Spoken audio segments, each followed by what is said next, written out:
Hi, y'all. You know what time it is. Get into it! Get into it! Yes! Hi, y'all. Welcome back. It's story time with Chris. Couple things before we start these next few chapters. Even though technically I said that I would be back with Redwall yesterday. Yeah, I was too tired after work. And then I went to go work out. So once that was done, my energy was a bit depleted. So I apologize for that. But I will say is this. All of the recent chapters of the Redwall series per part 2 are all up. Once this one is finished tonight, I will make sure that it gets taken care of. One thing I will say, I am a procrastinator. And that is a struggle that I will eventually, of course, get over. But, life being what it is, it's okay to address one's flaws and to try to do our best to not let them happen again. I know it's a little later than I usually would do story time, because typically I do this at like 7:30, but it's Sunday. It was a fairly steady day at work today. I didn't think Hey! One of my favorite cousins. Hey, hi, Amy. Amy is one of my favorite guests at Ellie's, and then my cousin Ebony is one of my favorite cousins. Hey, what's up? Thank you for watching. But, as always, you do not have to watch these videos when they go live. You're more than welcome to go onto the YouTube channel to catch up on the videos, or to see any of the videos that I have posted on my newsfeed, or on my profile, I should say. But yeah, enjoy. I do not own the music we are playing in the background, which is from Mr. Ambiance. And it is a ambient music version of Labyrinth, starring David Bowie and Jennifer Connelly. Ooh. Wait, was it Mia Sara or Jennifer Connelly was in Labyrinth? Okay, somebody better correct me on that. If anybody has seen the movie Labyrinth, I'm pretty sure it's a young Jennifer Connelly that plays the lead role in that movie. That is neither here nor there. Let's get to the story.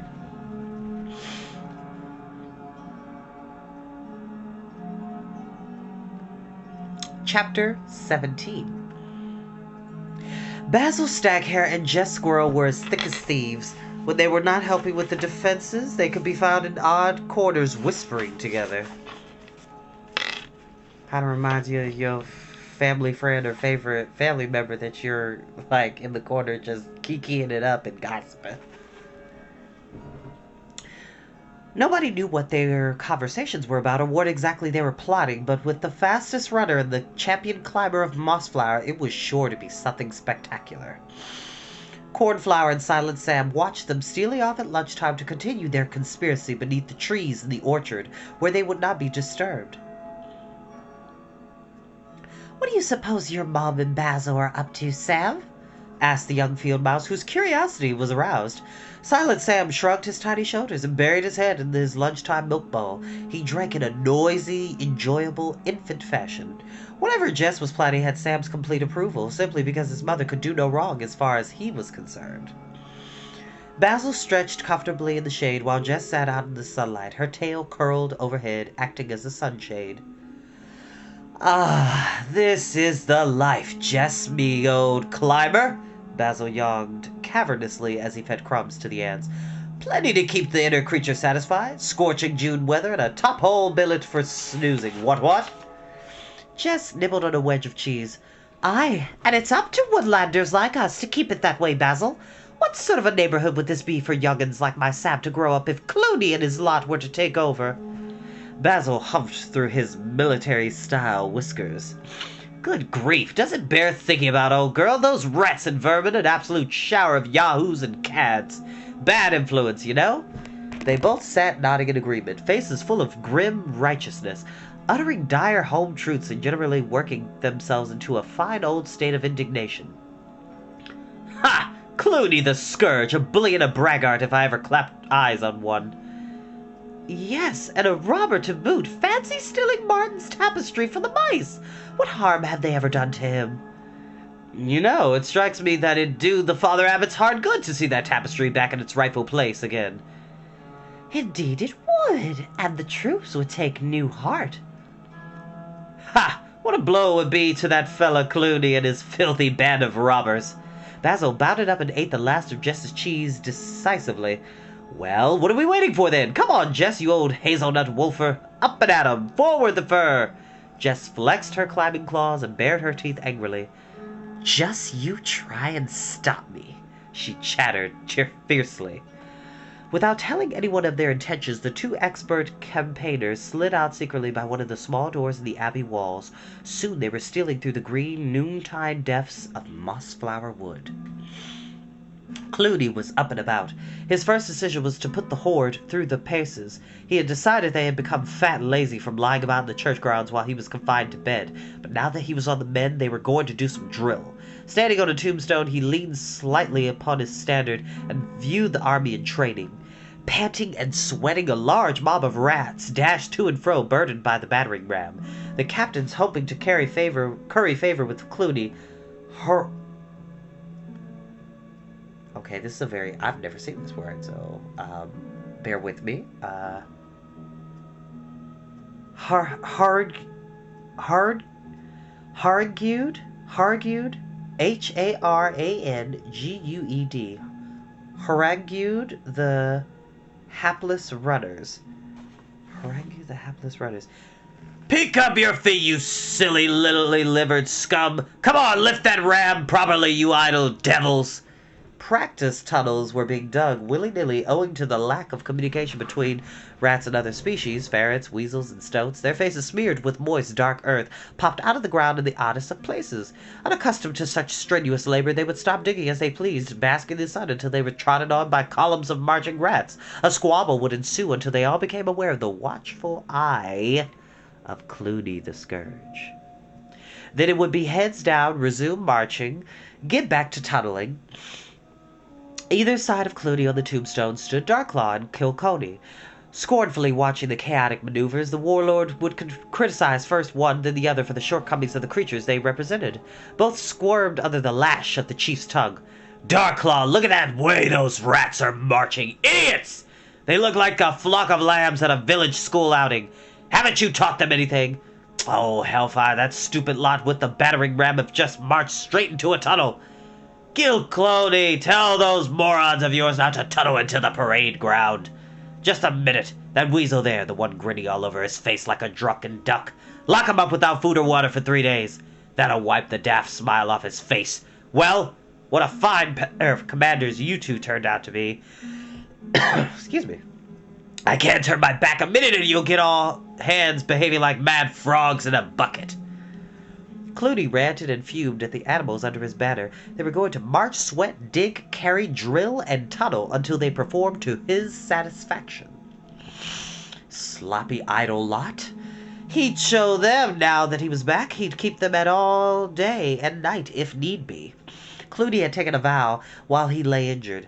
Never again would he allow himself to be thwarted by mice and woodland creatures. At the precise moment, it was two of those same creatures who stood on the fringe of Mossflower Wood, spying across the common land to where Clooney's army was exercising. But for the gravity of the situation, Basil and Jess would have seen the chance for many a good laugh. What a difference between the antics of this rabble and the way in which the Abbey defenders went about their business of trading. Jess observed that it was the contrast between slaving under a tyrant and voluntary cooperation that arose from determination and good fellowship. The plans of the two comrades were well laid. Basil decided that now was as good a time as any to put them into operation. He turned to Jess. Well, you old tree jumper, let's see if we can't baffle the blighters with science. They shook paws and ventured out onto the common land. Basil Staghair, camouflage expert and foot fighter in the lead, Jess Squirrel, champion climber, and pathfinder close behind him. They were like twin cloud shadows drifting silently across the land. Ooh, excuse me. Clooney had climbed down from his perch on the tombstone. He stood by the churchyard fence, intent on trying out the whipping powers of his fearsome tail upon a few rats that he had dubbed the Awkward Squad. The Awkward Squad. That sounds like a good title for a book, I'm just saying. Flexing his long, score-like tail, he gave a few experimental swooshes and cracks as he shouted commands. Left wheel! I said left wheel, you buffoons! You there! Don't you know the difference between your left and your right? Hold out your left paw! The frightened rat stuck out what he fervently hoped was his left paw. Swish! Crack! Whoosh! The unfortunate rodent screamed and danced about with the stinging pain of the thick whip-like tail. Clooney foamed with ill temper. Blockhead! That was your right paw! Now hold out your left, stupid! I'm going to make an example out of you. You won't forget. A voice interrupted him.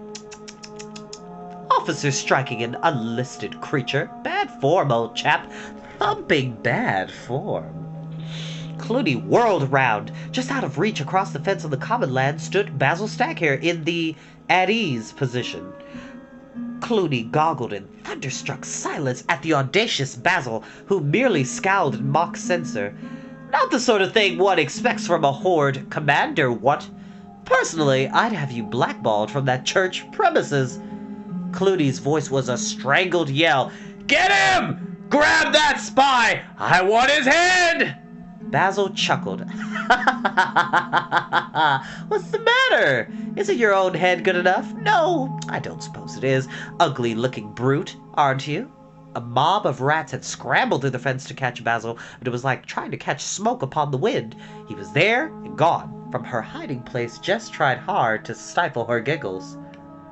After several exhausting minutes, it became apparent that neither the rats nor the dozen or so panting ferrets, weasels, and stoats who had joined the chase on Clooney's orders were remotely close to apprehending the strange hare. Gripping the standard in bloodless claws, Clooney climbed over the fence to the common land. The comrade's scheme was beginning to work.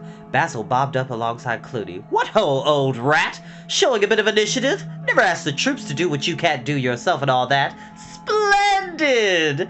He dodged playfully out of reach. Clooney snarled and went after him. Basil ducked and weaved, drawing Clooney further out onto the common. All eyes were upon the two figures. This made it easier for Jess to change hiding places as she followed them. Clooney pursued doggedly, making no sudden moves, waiting for the hare to get overconfident so that he could strike. His soldiers moved about 20 paces behind the action. Clooney had warned them off. He wanted a one-to-one confrontation. Clooney jabbed out with the banner at Basil. The hare inwardly rejoiced. They were getting closer to Mossflower Wood. Soon Jess would make her move.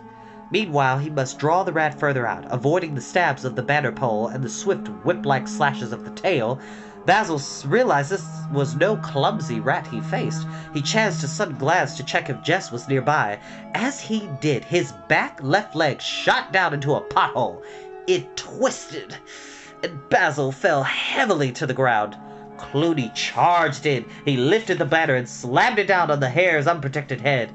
Basil twisted quickly to one side. Now, Jess, now! He called. As Basil shouted, several things happened at once. Jess came blasting out of nowhere like a red whirlwind. The banner thudded into the soft earth where Basil's head had been a fraction of a second before. Basil freed his leg as Jess leaped like a salmon. In midair, she ripped the tapestry clean off the standard in one go. Clooney bellowed with rage. His followers came surging across the common to aid him. Basil leapt to his feet and hobbled gamely in front of Clooney, shielding Jess. The squirrel raced about trying to distract Clooney. Basil winced as he called out to his friend, "Run for it, Jess! I'll hold him off!" Jess ducked a blow from Clooney's tail. "Not likely. If you stay, then so do I." Basil leapt about, keeping himself between Clooney and Jess. "You stubborn beast!" he yelled. "Will you get going?" The horde was almost upon them. Quick as a flash, Jess grabbed the end of Clooney's tail. She swung him with all of her might, throwing him off balance and sending him crashing into the front runners of the horde. Jess threw Basil's paw about her shoulder. So, first of all, Jess the squirrel is the real MVP because she's a squirrel. She picked him up and is tossing him about and threw him into the crowd. She is Wonder Woman, okay? She's the Redwall equivalent of Wonder Woman. I'm just saying that. Super duper cool.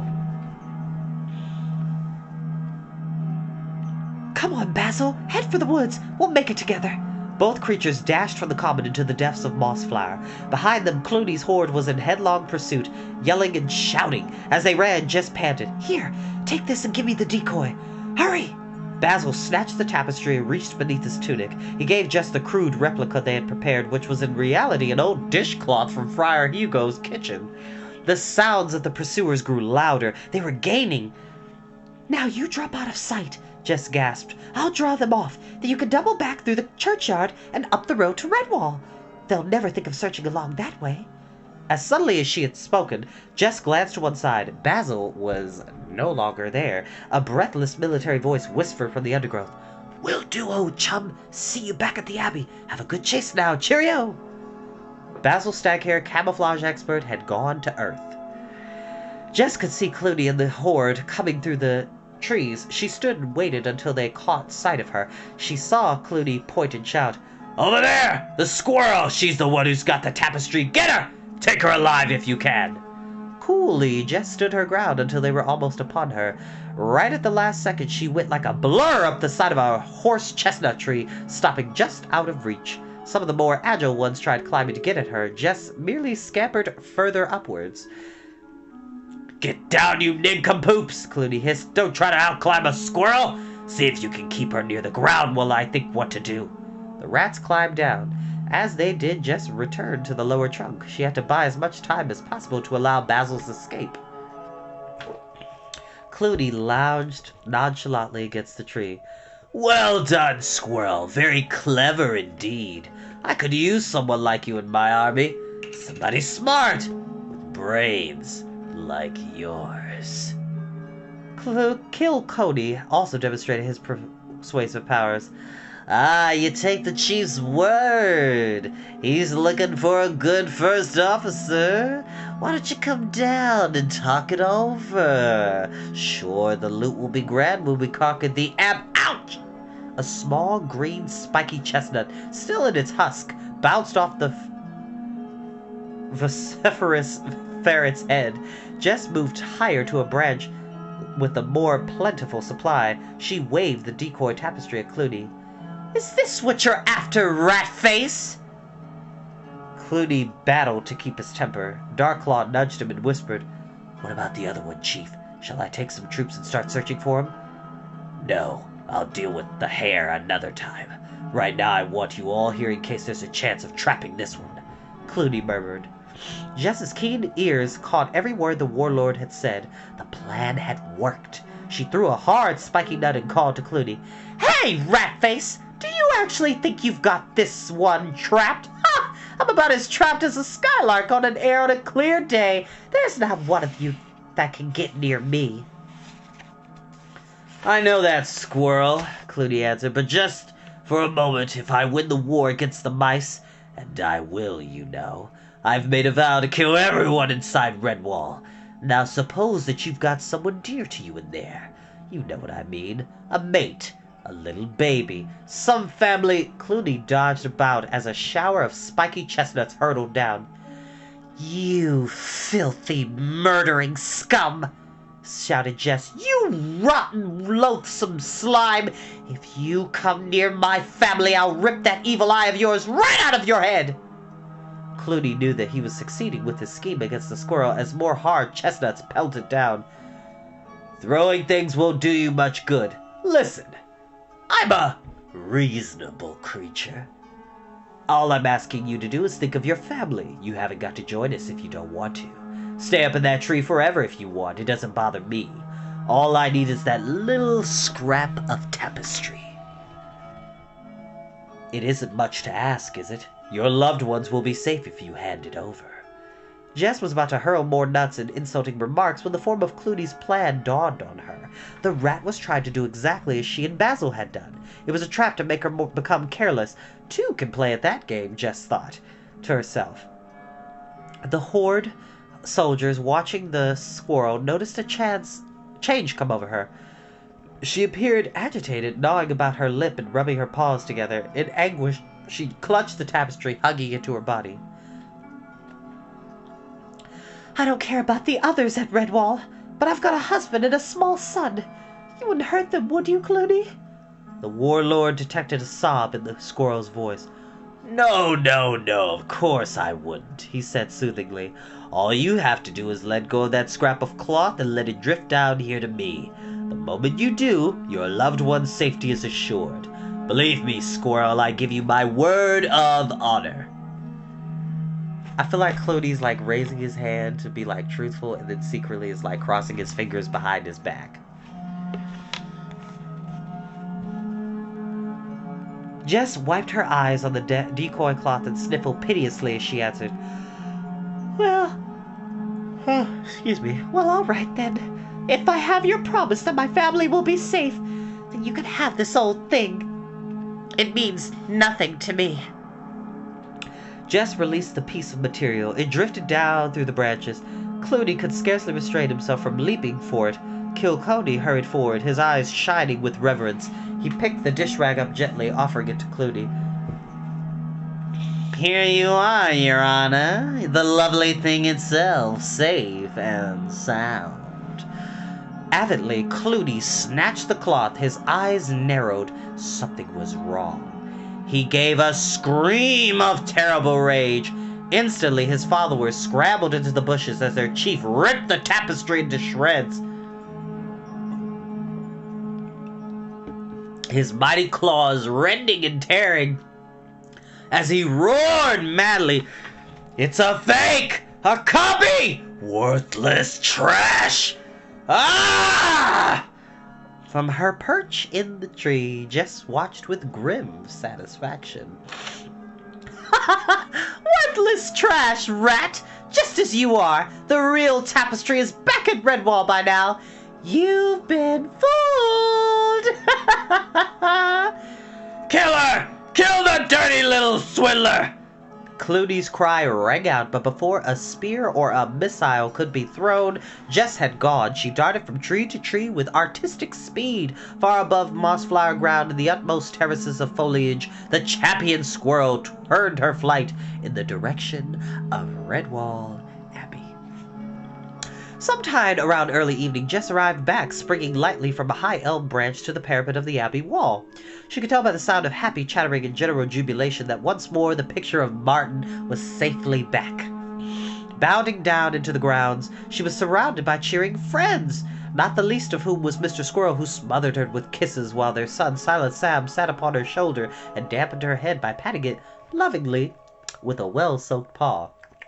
Because he's always sucking his paw. It's like sucking your thumb as a kid. I didn't have that issue.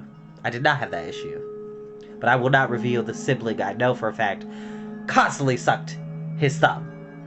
Not gonna put him out like that. Anyway, the Woodlanders carried Jess shoulder high into the dining hall, where sat another celebrated hero, Basil Staghair.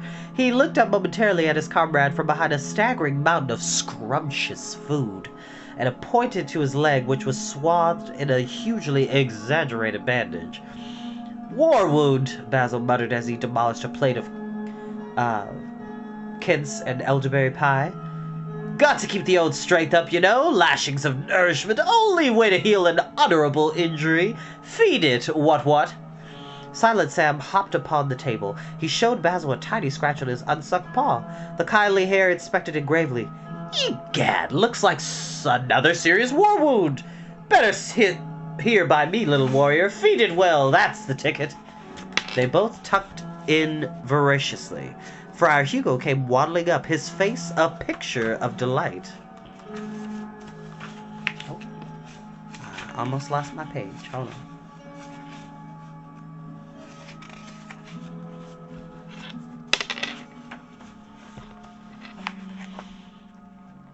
Good creatures, he chuckled. The late rose is starting to flourish anew. Eat to your heart's content. Jess placed her paws on the fat mouse's shoulders. The squirrel's face was a mixture of sadness and concern. Friar Hugo, old friend, brace yourself. I am the bearer of tragic news. Oh, I was doing Ambrose Spike. My apologies. This is Friar Hugo. Alarm spread across Hugo's pudgy features. Tell me, Jess, what dreadful thing has happened? Jess spoke hauntingly in a broken voice. I fear that Clooney tore up one of your oldest and most venerable dish rags. Alas, Redwall will never see it wipe another plate. Behind the friar's back, Basil and Sam almost choked with laughter in the middle of an apple cream pudding. Shafts of evening sunlight flooded Great Hall as old Methuselah worked painstakingly away with needle and thread. He was sewing Martin the warrior back in his former position on the corner of the magnificent Redwall tapestry.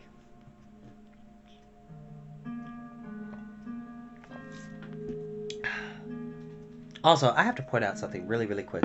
So, my camera downloaded. So you see my mug? It just looks like the perfect structure for like a cute little cafe, which has always been like a secret dream of mine, to have a cafe that's like a cafe that's pretty much a jazz bar that will have live music. The wait staff will not only wait tables but also go up to sing for the guests. I will be singing. Like, that has always been a dream of mine, and one day I know for a fact that I can make that happen. Remember, kids, you can do anything that you want to in life. The only person that's stopping you is you. Save up, work hard, and pursue your dreams. Oh, we got elderberry healer from Rishi Tea, which is a organic tea brand that we have at Ellie's restaurant, but they have this elderberry tea I'm trying. It's real good. It's real good. But that does not mean that my loyalty is still not with the Village Herb Shop. Shout out to the Village Herb Shop for always supplying me with raw honey and great elderberry and sleep tincture. So, shout out to the Village Herb Shop. Please, y'all. We need to stay healthy, especially during this holiday season. Please, please, please take your vitamins, take your elderberry syrup and juice so we can stay healthy and still be here for next year. Okay, chapter 18. Matthias huddled deep into Dunwing's nest. He shuddered comfortably, wriggling to get further into the dried moss, down feather, and soft grass. During the night a wind had sprung up. He peeped over the rim of the nest. It was a gray day of the kind often found at the too brilliant start of early summer. Clouds scudded nose to tail across the sky, though it was not raining and the wind was quite warm. Nevertheless, the eaves and the roof cracks magnified the sighing and moaning of the vagrant wind, driving the young mouse back to snuggle up once more as he had often done in his own bed in the dormitory. Matthias thought of that neat, cozy little bed, and a wave of homesickness swept over him. Would he ever sleep in it again? A busy flutter of wings announced the mother sparrow's arrival. Matthias, Massa Sleepyhead, get up. Things to be done this day. Matthias stretched, yawned, and scratched under the collar. Good morning, Dunwing, he said politely. What things are to be done today? The sparrow settled herself. She looked gravely at the young mouse. Today, Matthias escaped Sparrow Court. Me make plan. King not right to keep mouse prisoner. Matthias was suddenly wide awake. The sparrow had his undivided attention. What plan? What sort of plan? Oh, please tell me, Dunwing. The mother sparrow explained. First, no can go back through loft door. King much angry, having made great slate pile on door. Stop intruders. Door not open again, me think. Matthias whistled. Well, the crafty old sparrow. But how am I going to get back down? Do you think you could fly me down in some way? You're bigger than Warbeak. Dunwing immediately squashed the idea. Matthias talk crazy. Even Warbeak and Dunwing together not able to do that. Sparrow very light. Maybe strong beak claws, but wings small. Not like great birds. Fall like stone carrying mouse. Ha! Sometimes even worm too heavy, carrying bits. 2-3 journeys. Matthias began to apologize for his ignorance, but the mother sparrow cut him short. Dunwing think plan. Pay attention now. Me send Warbeak to tell old Gate Mouse how you call Methuselah? Good. My egg chick, she tell old mouse to get big red squirrel. Bring plenty climb rope. When she see you on roof, she climb up. Help Matthias climb down. Why, of course, cried Matthias. What a splendid idea! I wouldn't be a bit afraid with Jess there to help me down.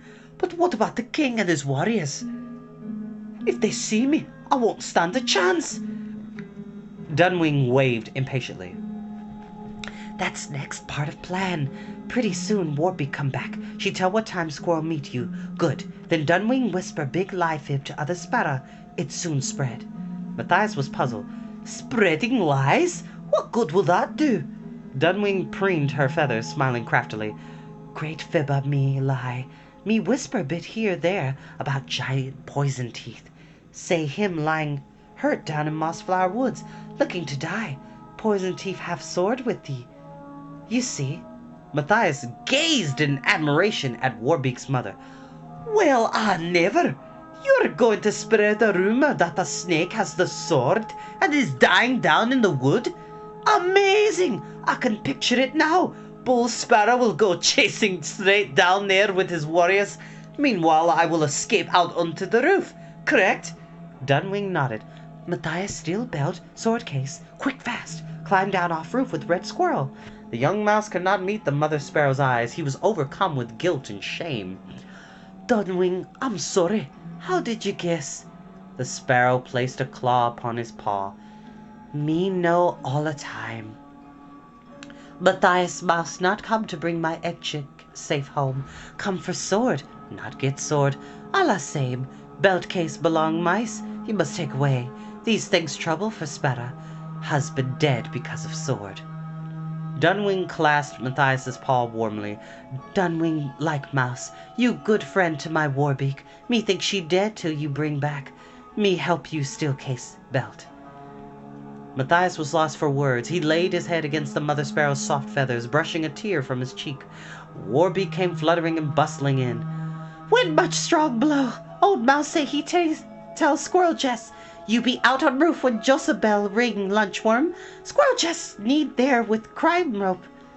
Matthias scarcely tasted the food that Warbeak had brought back. His mind was focused on the plan. It was extremely hazardous.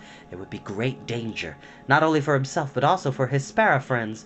Supposing Bull Sparrow took the belt and sword case with him? What if the king left them behind but hid them in a new place? Would Jess be able to catch sight of him? If he did make it out onto the roof, what then? There were so many things that could go wrong. What Martin the warrior would have done in a situation like this? Matthias decided that Martin would have put on a brave face and trusted to a warrior's luck, and that was precisely what he was going to do. Dunwing left the nest an hour before the Joseph bell tolled lunchtime. She had to start spreading the tale of the snake. Rumors were often circulated among the sparrow folk. All it took was a few chosen whispers in the right places. Pretty soon the court of King Bull Sparrow would be in uproar. Later, when it all turned to be nothing, nobody would remember who started spreading the rumor. It had always been the same with the sparrow.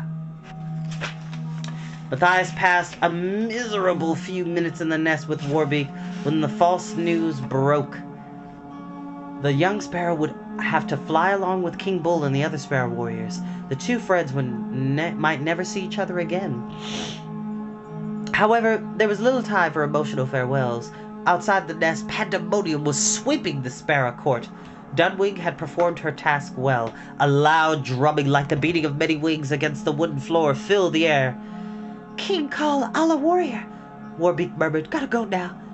Me meet Matthias Mouse again one day. Warbeak undid the collar. It fell from Matthias's neck. Mouse friend set me free. Now me set you free. Warbeak go now, Matthias. Good worm hunt. They shook paw to claw. The young mouse said his farewell in the sparrow language. Matthias look for Warbeak. See someday. You go now. Be brave egg chick. Mighty sparrow warrior. Good friend. A swift rush of wings, and Warbeak was gone. Matthias kept his head well down inside the nest. He listened as the flapping of wings and chirping of sparrows grew less and less. Finally, there was silence. Dunwing popped her head over the rim of the nest. Matthias, come quick, not lose time.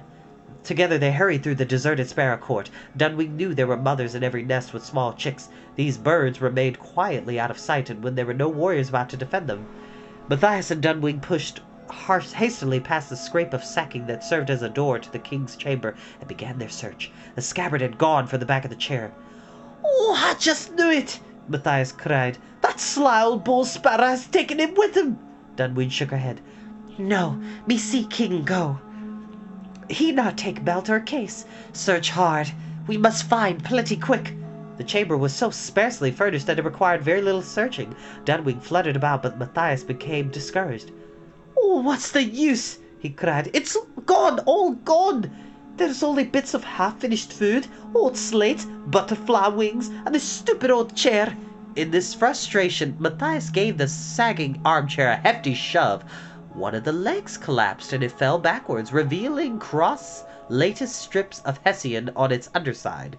Dunwing hopped on the upturned chair, twittering with elation. "Look, see? Look! King hide stuff under old worm chair." Through the cross-lattice work, Matthias could see the shine of black leather and silver.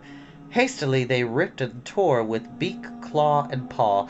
Dust and age stuffing flew everywhere. Matthias triumphantly pulled the scabbard and sword belt free of the wreckage.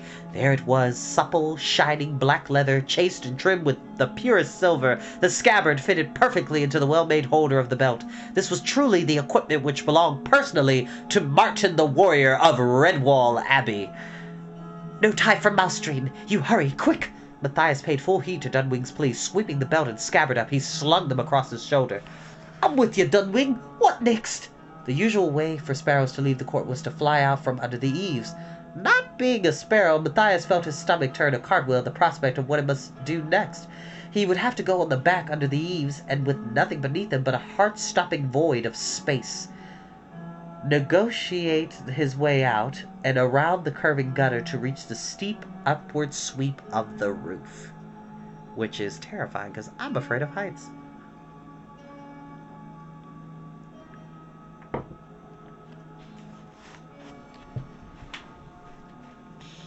The first mistake he made was to peep over the edge of the eaves. Far, far below, the abbey grounds looked like a spread-out pocket handkerchief. The great wall representing its border, with the blustering, howling wind pitting flat his ears and forcing the breath back down his throat. Matthias giddily covered his ears with a paw. He felt sick at the mere thought of it all. "It's no good, Dunwing. I'll never be able to do it," he gulped. The mother sparrow pecked him sharply about his paw. "Matthias Mouse got to do it. You no go, you mouse worm. King Bull come back. He killing you. Me thought you warrior." So did I, until I saw how hard this lot is," Matthias wailed. Dunwing patted him with a reassuring claw. "You go get a climb rope. Bring here. I show how." Excuse me. Dunwing was waiting for him. She tied it firmly around his waist. Matthias tested the knot apprehensively as the sparrow told him what she proposed to do. "Me fly out onto roof. Hold other end of rope plenty tight. You swing out. No worry. Me pulley up." Grasping the rope on her beak, Dunwing flew out onto the roof, braced herself. "Matthias, come now. Me ready," she called. "Don't think about it," Matthias told himself. "Just do it." Clinging for dear life to the rope, he launched himself over the edge of the eaves. Matthias closed his eyes. His head seemed to stop as he dropped.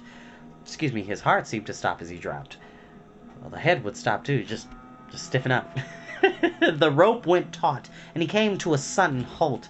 The boisterous wind buffeted him about like a feather. Gritting his teeth, he began pulling himself up, paw over paw, not being able to reach the wall for help as the climb rope was held outwards by the projecting gutter, dangling him out in space.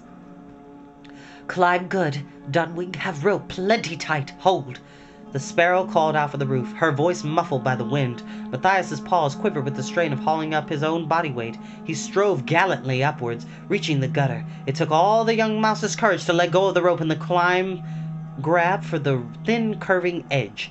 Nerving himself, he did it in one clean move, clamping his paws heavily into the weather-worn sandstone grove. Under the unexpected weight, it crumbled and broke. Matthias plunged downwards, his feet where his head had been a second before, a chunk of stone hurtling past him on his flight to earth. The rope went taut with a jolt that drove the breath from him. Matthias dangled on the rope's end for a moment, and then he started to slip slowly down. Above him on the roof, Dunwing had lost her footing. The sparrow's claws screeched and grated on the roofing slates as the weighted rope pulled her downwards on the steep slope. Dunwing leaned back, trying to dig her claws in somewhere to check the inexorable slide. The broken gutter edge loomed up, surprisingly bringing with it a desperate chance. With lightning speed, Dunwing tugged hard on the rope, gaining a little slack. Giving a skillful flick, she jammed the rope in the niche of the broken stone edge. It slipped for a moment, then held. Flying out, Dunwing took a few extra turns about the rope, locking it firmly on the projecting edge. Letting go of her edge, the sparrow flew down underneath Matthias. She started pushing him upwards. Matthias climbed as he had never done before. Aided by Dunwing, he made it. Two things happened at once. He grabbed from the gutter just as the sharp, newly broken stone sawed through the rope. Snap! Grab! As the rope parted, Matthias clung to the gutter. With Dunwing pushing as she flew upwards, he scrambled over the edge of the gutter and rolled inwards to safety. Dunwing joined him. They both lay completely exhausted as the wind howled around them, stunned by the danger that they had come through. The mother sparrow was first to recover. She drove her mouse friend relentlessly to his feet. "Matthias, come, hurry! We waste time!" The climb of the sloping roof was extremely treacherous. Slightly unhinged by the perilous events, Matthias giggled to his friend. "It's all in the average day work of a warrior. No use of a warrior worrying." Taking into account loose slates, buffeting wind, and the occasional slide backwards, Matthias reckoned he had done pretty well as he gained the roof ridge. He straddled it with both feet, gazing straight ahead at the north point of the weather vane. Dunwing fluttered above him. She saw the look of achievement upon his face and ruffled his ears with her claw. "Matthias, must be gotta go now. No can help any more. Take care. Good warm hunt." Dunwing flew off to her nest back at the court of King Bullsparrow. Matthias pressed forward along the roof ridge. He would never forget Dunwing and her egg chick Warbeak. Friends in need are friends indeed. Bracing himself against the weather vane, Matthias shielded his eyes and peered down into the abbey grounds. Starting from there, he began a systematic search upwards. Most of it was too far below to make out anything clearly. The Joseph bell boomed out the lunch hour. Bong, bong, bong. At first, Matthias could not be certain. He slitted his eyes and looked hard. A small, dark blob was definitely making its way up. He waited with bated breath. As it came nearer, it was Jess Squirrel. Clinging to the vane with one paw, Matthias jumped up and down in a frenzy. He waved frantically, shouting at the top of his voice, "Jess, it's me, Matthias! Hurry! Oh, please, hurry!" Jess was trying her best, but from the start she had been handicapped by a big curling bush of a tail. The rude wind swept it about playfully. She could not stop her own tail from dragging and pushing her hither and thither.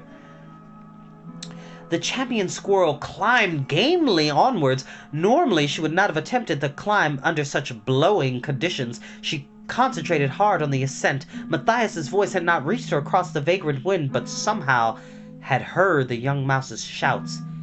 King Bullsparrow.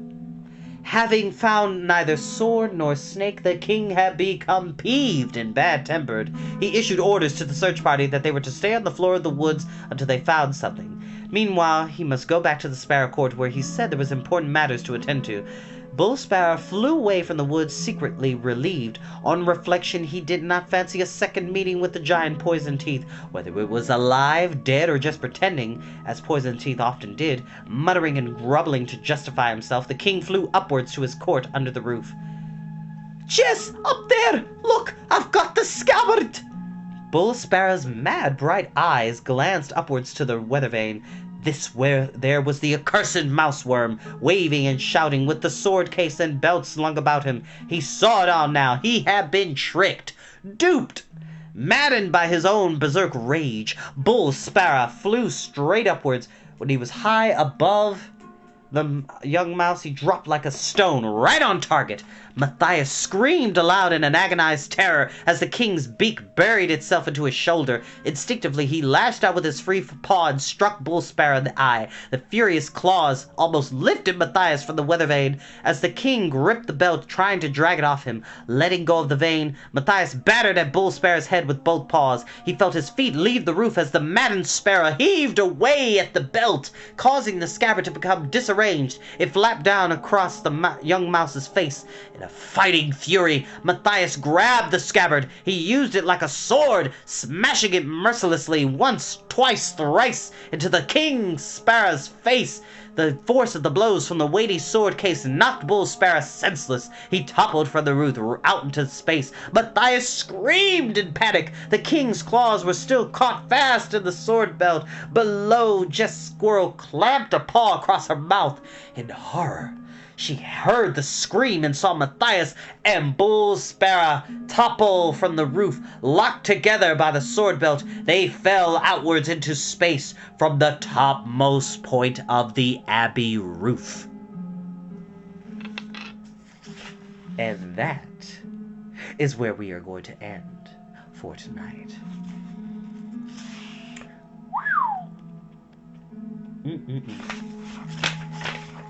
Telling y'all, Redwall is an amazing series. Brian Jacques was an amazing author. Hi, Gene. Thank you for watching. I appreciate you. Thank you so much for joining us tonight, guys. I will upload this video in just a few minutes, but thank you so much. I love you. I'll see y'all next time.